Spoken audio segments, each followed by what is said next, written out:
Fulfilled life to me is a healthy, happy, and holy life. Personally, to me, it's really simple actually. You wake up and first you have to smile and to set your plans for the day. And whenever you smile to others, they will smile back. It's always, for me, it's like, that fulfills me. Well, to me, live a fulfilled life means to live fully. Whatever you're doing it at 100%, doing excellent in whatever you're doing, living through your values, whatever they are. You always have to set your plans so that you can meet those plans, and if you meet them perfectly, you will be happy. That's what makes me happy. Follow your path, whatever it might be, and to be 100% sure that what you're doing is serving you or serving others. And to live 100%, to do whatever you feel like doing, you want to do, and yeah, serve others, serve you, serve God, whatever, and to be in love with what you're doing.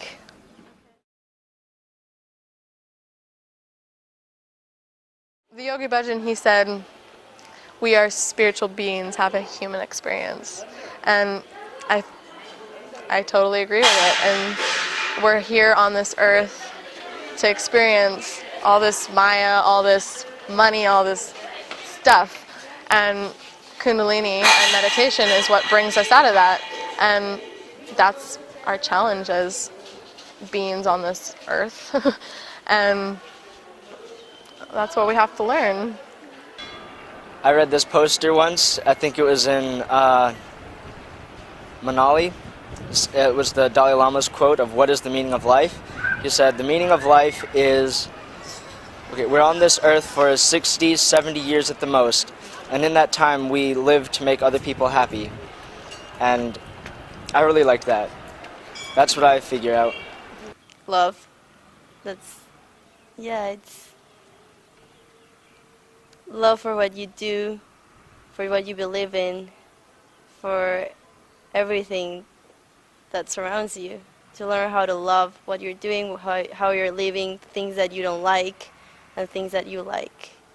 And just do everything that you do with that love, with that devotion. I think every person in the world has its own meaning. Every creature is here for a reason, and it might depend. But I think one meaning is that you should live your life happy and perfectly and do whatever you have to do, but do it perfectly. Otherwise you will be reincarnated or come back to Earth, and you have to do it so long, and you have to be reincarnated for so long that you will meet it perfectly and do your job perfectly. That's what I think. So everyone has a task, and that's why we're here. Serving and devotion. It's something that has to be related to love also as well. It's as you love everything and you realize that everything is within you and everything is outside of you, and everyone around you is you also, and a reflection, a projection of the universe and of God, then whatever you do, you can't, if you live by that, if you live by believing that you and the universe and everything is one, then you live a life of service, because whatever you may do is to serve the others, because it's we're all one. So the meaning of life, I would just say, is to have fun and live live to your fullest, live to your destiny. My name, Siri Simran, means great meditator, and every day I meditate and believe I am the great meditator, and that is the meaning for my life.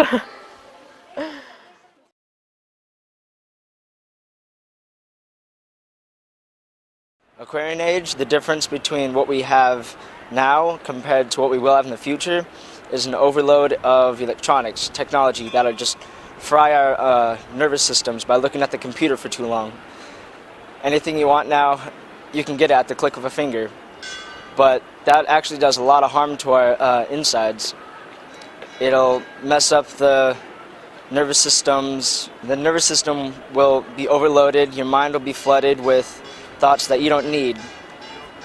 And that's the Aquarian age, the information age, I should say.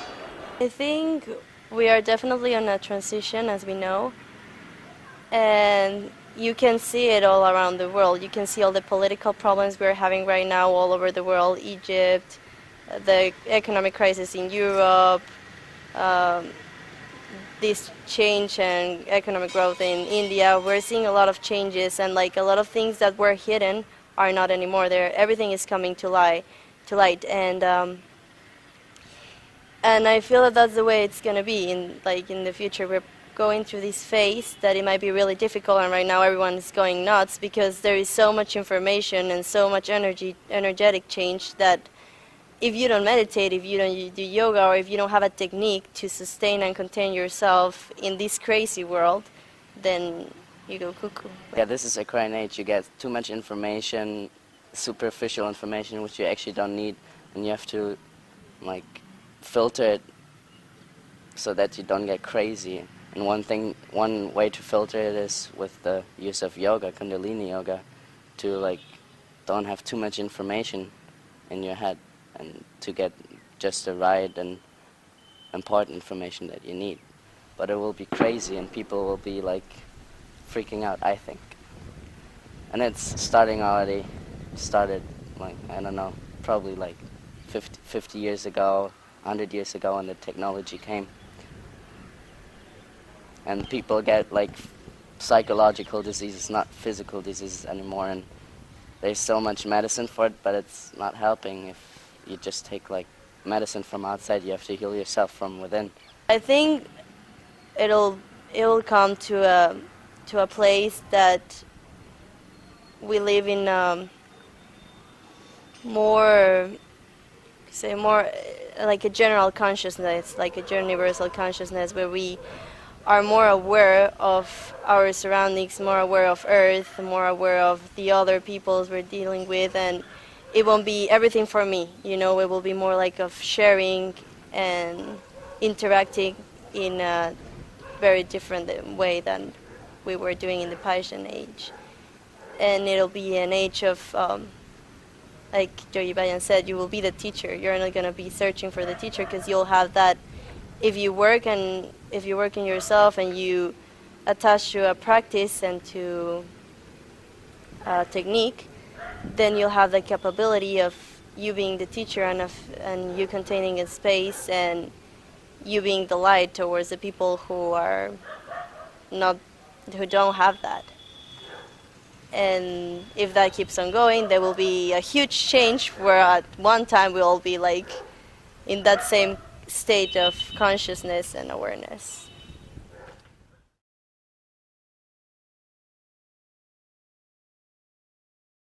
I've been doing Kundalini my whole life, so when I started it was just kind of, that was my life.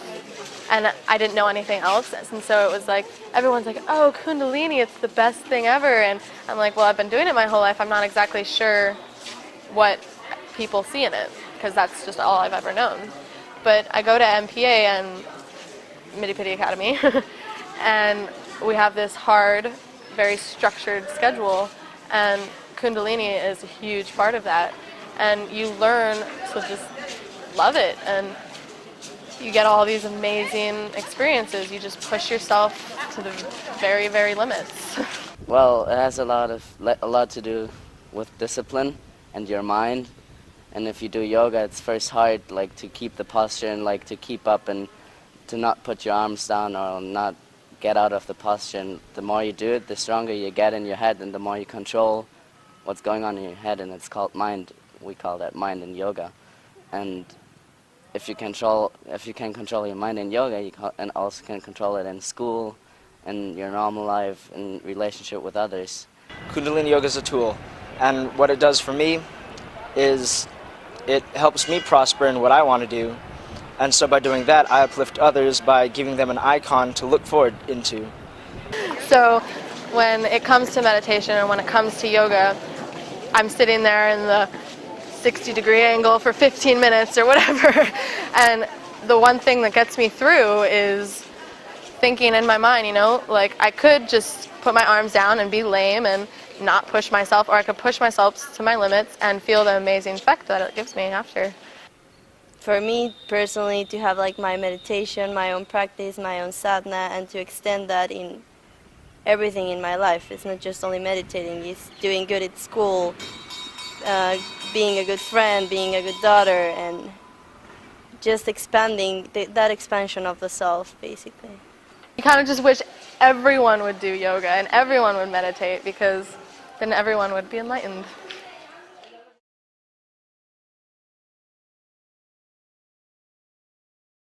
Well, for me personally, it was the teachings. It was finding a teacher, and meditation really is what gets me through my whole day, through my whole life. Like everyone says, like, oh, you meditate so much. It's not about me being super disciplined or anything. It's just that I know that if I don't meditate, I go off balance.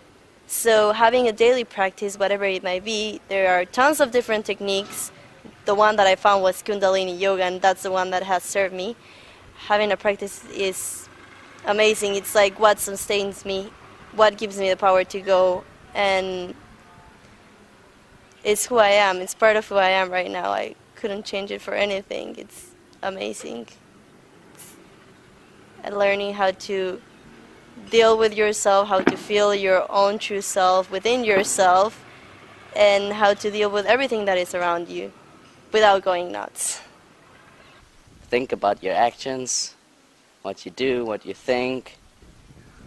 Don't just go with the flow. Maybe be different. Maybe it helps to be different.